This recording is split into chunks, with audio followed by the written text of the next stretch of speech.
Thank you for calling my phone number. It is such an honor to hear from you. Please leave your details at the end of this message, and I will get back to you very soon.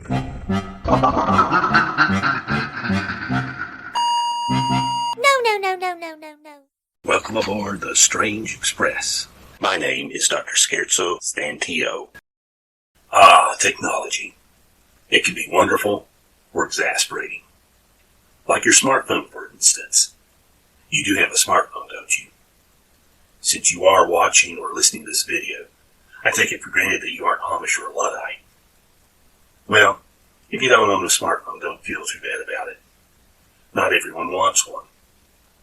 For example, our protagonist today, Dale Martin. For him, a phone is a tool similar to a knife. To Dale, the smartphone is like a Swiss Army knife. He might use the blades from time to time, but he seldom has use for the corkscrew, the file, that hook thing, whatever that is, and especially the toothpick.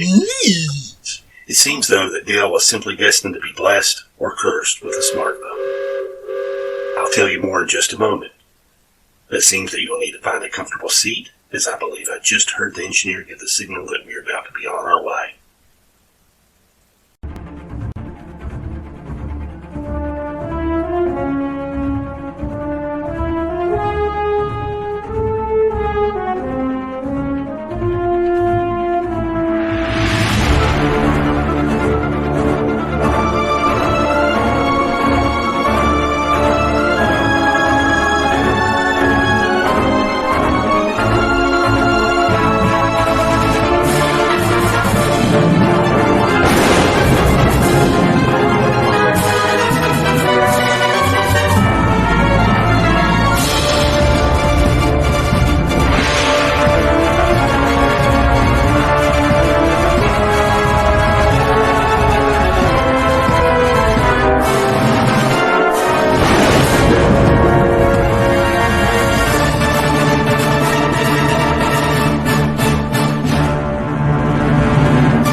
Dale Martin was never really what you would call a gadget guy, nor was he afraid of new technology either. He never needed call for the assistance of a teenager to help him set the time on the various household appliances, and no, they did not sit there idly flashing 12 a.m. for eternity either.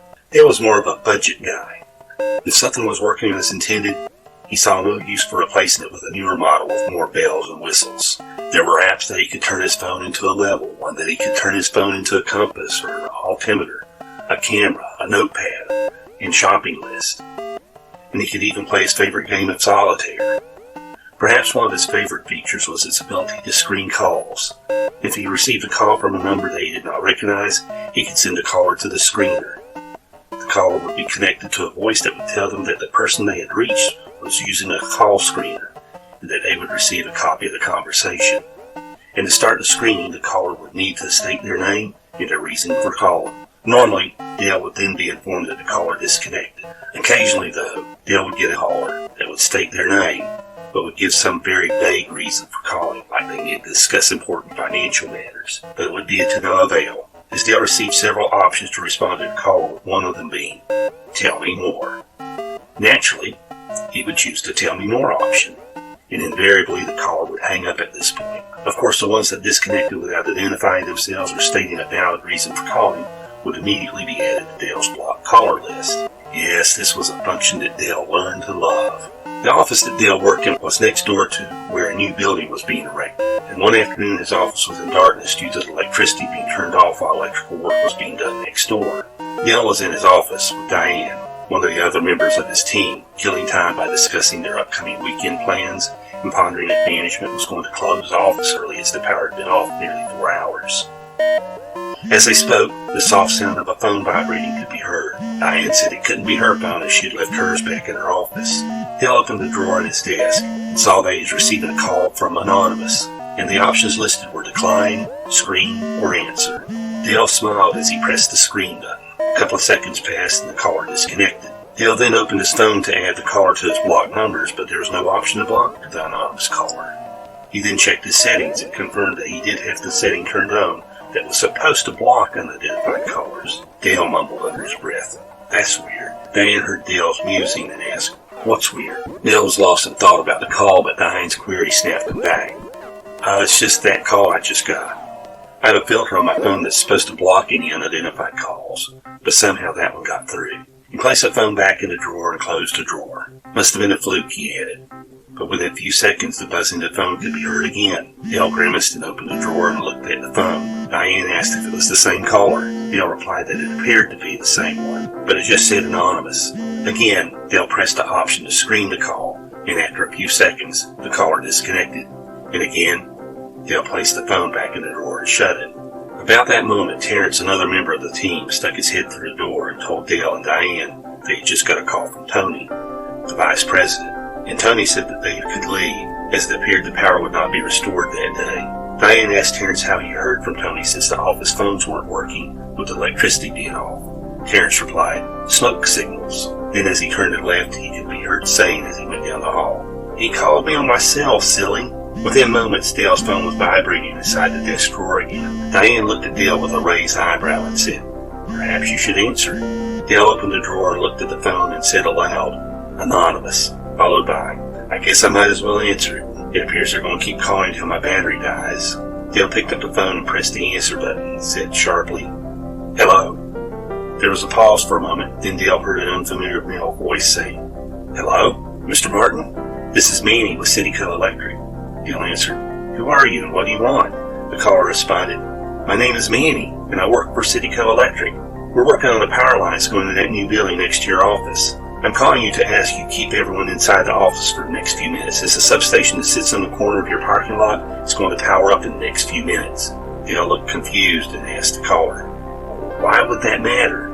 I hear that thing buzzing every morning when I come into work. It doesn't seem to be dangerous." Dale heard the voice on the other end of the call sigh and respond, "Under normal circumstances, it's not, but it's an old unit and it may not be able to handle the additional load, so please ask that nobody leave the building for the next few minutes." Dale responded, "Hang on a minute," and he set the phone down and walked over to the door of his office and called down the hallway. "Hey everybody, I have a guy on the phone. He says he's calling from the electric company. He says that no one should leave the building for a few minutes." Dale saw a couple of people in the hallway were already headed for the back door that led to the parking lot. One of them called back to him, "Are you serious? Why?" Before Dale could answer, there was the sound of a loud explosion, followed by the sound of breaking glass, followed by the sound of multiple car alarms going off the doors. Several people rushed to the back door to look out and see the source of the explosion, while others went into offices on that side of the building to look out at the parking lot. As people began shutting off their car alarms, Dale went back to his phone, but it seemed that Manny had hung up. So Dale and Diane went into the office on the opposite side of the hallway to survey the damage. Dale immediately noticed that the pane of glass that served as the window in the office had been shattered. Diane looked at the damage and said, "It looks like a bomb went off." Dale looked over to where the power substation had sat in the corner of the parking lot. Black smoke issued from the pile that had once been the substation. The chain link fence that had surrounded it was severely damaged on two sides. As he looked out, he could see a few of the electrical workers wandering over from the unfinished building next door, checking checking out the damage. He also recognized some of his co-workers walking over to where the electrical workers were. He heard one of the electrical workers, who was sporting a yellow hard hat, call out to the office workers. "Fireworks should be over. We cut the power, but don't get too close, and avoid breathing any of that smoke." Dale exited the office and went out the back door and called to the guy in the yellow hard hat, as he seemed to be in charge. "Are you Manny?" Yellow hard hat turned and said, "Who, me?" "No, I'm Wade." Dale then asked him, "Where can I find Manny?" Wade clearly looked confused and answered, "I don't know. I don't know anyone by that name." One of the other electrical workers overheard the conversation and called out, "Maybe he's talking about Orcasitas." Wade seemed to pale a bit, then said to Dale, "We did have a guy named Manuel Orcasitas on the crew. Everyone called him Manny. He was killed in an accident with a bucket truck over 3 months ago, though." Dale then asked Wade, "You don't have another Manny that works for Cineco Electric Man?" Wade shrugged his shoulders and replied, "Not that I know of." He then turned and walked away. Dale looked over at the worker that reminded Wade about Orcasitas, and he also shrugged his shoulders and walked away. Dale stood there contemplating the mystery of Manny when Diane walked up to him and said, "So, did you find out the cause of the explosion?" Dale turned to her and said, "No, I was actually trying to find Manny, the guy who called me to give us the heads up on the possible overload in that substation. Thank you for the call. But the only Manny that they know of was a guy that was killed 3 months ago." Diane raised both her eyebrows, smirked, and then said, "Maybe you misunderstood. Maybe his name was Danny or Lanny." Dale was certain that was Manny, but he replied, "Yeah, I'm sure that's it. I guess I'll head on home now. Have a good weekend. See you next week." Diane waved, and they both headed for their cars and went home, and the incident was forgotten. A couple of weeks later, Dale had spent the day golfing with 2 of his friends when his phone began to vibrate. He took the phone out of his pocket and looked at the screen. He saw that the call was from Anonymous. Dale's face soured as he wrestled with answering the call. One of his friends saw his face and asked, "What's the matter? Is the wife looking for you?" Dale shook his head, pressed the answer button on the phone, and said, "Hello?" The voice on the phone replied, "Mr. Martin, this is Jake at the clubhouse. You and your group should come back to the clubhouse right away. That's a nasty thunderhead building up, and you guys don't want to get caught in it." "Wait a second," Dale replied. "What is your name again?" The voice on the phone snapped back, "I told you that this is Jake at the clubhouse. I have other people I need to call, so I don't have time to play 20 questions. There's a nasty storm brewing, and you guys need to get back to the clubhouse." With that, the caller disconnected. Dale looked over to his companions, who were also looking at him. One of them asked, "Is everything okay? It wasn't your wife, was it?" Dale put the phone back in his pocket and answered, "I just got a call, purportedly from Jake at the clubhouse, advising me that we ought to return to the clubhouse due to the pending thunderstorm." One of his colleagues looked up to the sky and held out his hand as if feeling for raindrops and said, "What thunderstorm?" Dale looked around, and while there were some dark clouds toward the northwest, it was still relatively clear overhead. The other of Dale's companions piped up, "He's just upset that the last 6-inch divot that he smacked went further than his ball." Both of them laughed at this, but when they quit laughing, one of them said, "Are you serious? I mean, there are some storm clouds forming over there in the northwest, but they look like they're a long way off. We only have a couple of hours daylight left. Do you really think we ought to head back to the clubhouse?" He had no sooner said this than there's a flash of lightning and a loud clap of thunder. "So, race you back to the clubhouse," he added. On their trip back to the clubhouse, they asked him about the call. They said they'd never heard of a golf course calling golfers to warn them about bad weather. Dale explained to his friends that it was the second time he'd received that type of call. Both times the phone had vibrated with an anonymous call that should have not come through because he'd put it in the settings to reject unknown callers. And both calls were to warn him of pending danger. They asked Dale if it was the same caller both times, and Dale told them that it was 2 different callers. The first time it was a guy named Manny who said he worked for the electric company. And today the caller said his name was Jake and that he works at the clubhouse. One of Dale's friends said that they would look Jake up when they got to the clubhouse, and that should pretty much clear up the mystery. Dale answered, except for the fact that his call should have never came through. When they got to the clubhouse, they went to the cashier to get Jake pointed out to them. The cashier didn't know anyone named Jake, but he would ask the manager. The cashier returned with the manager in tow, and the manager asked him if he could help them. Dale explained that they were looking for a guy named Jake who worked there. The manager said, "That's what Dale was telling me. We don't have a Jake that works here currently. Are you guys friends with this Jake you're looking for?" Dale answered, "No, I only spoke with him briefly on the phone, and he said that he worked here." "Well," the manager replied, "Jake McDaniel worked here as a pro and also worked part-time in the shop. Unfortunately, Jake was out playing when a thunderstorm blew in, much like the one we're having right now, and he was hit by lightning. He died while en route to the hospital.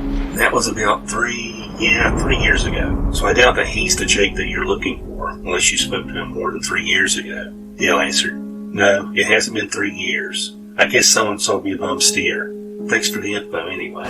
No problem, the manager answered. Sorry someone misdirected you. As the manager walked away, Dale asked his friends, what do you think? One of his friends replied, I know what's going on, but you won't like it. Dale looked at his friend and said, tell me.